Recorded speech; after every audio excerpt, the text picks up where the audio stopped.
The second big important change of the new Sheriff Court rules relates to this early disclosure of documents by way of a specification of documents. The idea behind it is to allow both parties to have the essential information necessary to settle a case. You know, countless have been the cases which have been delayed simply because one side or other haven't been able to get medical records or wage details and so on.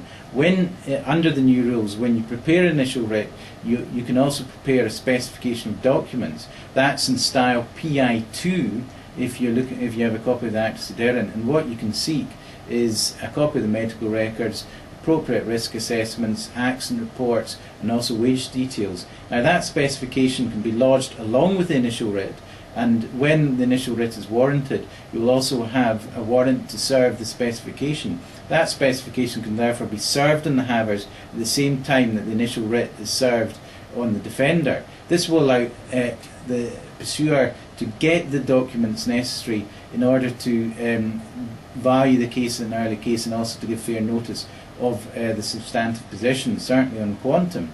Now, the one last thing to remember about specification of documents is that in terms of the case flow, you have 4 weeks from when defences are lodged to execute a commission. Therefore, you can proceed on the simplified procedure in Form G11 as we are all familiar with.